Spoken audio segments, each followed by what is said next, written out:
નમસ્કાર મિત્રો, લવજીભાઈ વૈદ બોલું છું। આજનો પાઠ આપણે લેવાનો છે કે ઉંમર અને સમય હોવા છતાં પણ પુરુષોમાં નપુંસકતા આવી જાય છે। એ નપુંસકતાને કારણે સમાજની અંદર કઈ ને કઈ બધી પીડાઓ ઊભી થાય છે। બાળકો ન થવા, કોઈએ કોઈનો દોષ કાઢવો, તો એ થવાના કારણો તો બહુ છે, પરંતુ એના વિશે આપણે અત્યારે ચર્ચા નથી કરવી। સમય પછી આપણે ચર્ચા કરશું, વિડીયો બહુ લાંબો થઈ જાય।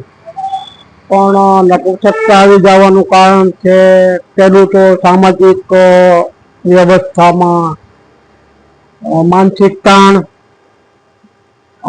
બધા ડ્રગો લેવા, સિગારેટ, બીડી, દારૂનું અતિસેવન કરવું એ બધું થવાથી નપુંસકતા આવે છે। છતાંય પણ એના વિશે આપણે આગળ ચર્ચા કરશું। ભાઈ બીજા ઘણા કારણો હોય છે, તો અત્યારે હું એ નપુંસકતા દૂર કરવા માટેની ઔષધિઓનું નામ આપું છું। એ લેવાથી નપુંસકતા દૂર થઈ જાય છે। તો દવાનું નામ છે પુષ્પધનવારસ 1 ડબ્બી, 1 ડબ્બી શુક્ર માતુંકાવટી, 1 ડબ્બી લક્ષ્મી વિલાસ રસ, 1 ડબ્બી શિલાજીત 50 ગ્રામ પાવડરમાં લેવાનો છે, 1 ડબ્બી વીર્ય શોધનવટી લેવાની છે, 1 ડબ્બી સિદ્ધ મકરજડ લેવાનો છે, 1 ડબ્બી વાંદરી વટિકા લેવાની છે, 1 ડબ્બો કવચા પાક લેવાનો છે, 1 ડબ્બો સાલમ પાક લેવાનો છે, બરોબર। એ બાદ એમાં 30 ગ્રામ જાયફળનો પાવડર, 30 ગ્રામ અક્કલ કરો અને 30 ગ્રામ એલચી। હવે જે તૈયાર દવાઓ છે એનું ચૂર્ણ કરી દેવું। પછી તેની અંદર જે પેલા 2 ચાટણ અવરેહોના ડબ્બા છે એ બી અંદર મિક્સ કરી દેવા।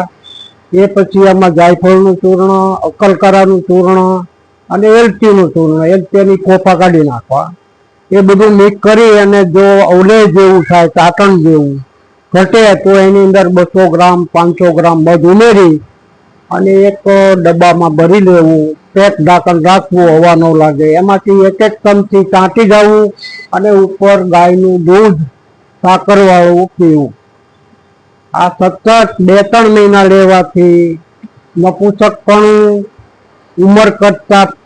ઉંમર ન હોવા છતાં પણ પુરુષપણું વહી જાય, બાળકો ન થાય, શુક્રાણુની કમી રહેતી હોય, શરીરમાં એકદમ ઓજવાઈ ગયું હોય, શરીર એકદમ નબળું પડી ગયું હોય,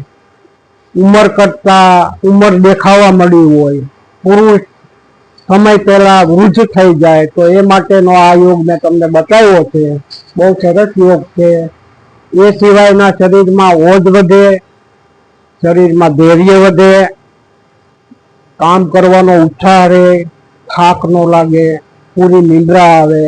આ ઔષધિઓ વાંધીકરણ યોગમાંથી, ચાડંદર સંહિતામાંથી, આર્યભિષકમાંથી પાઠ લેવામાં આવ્યો છે। નમસ્કાર મિત્રો।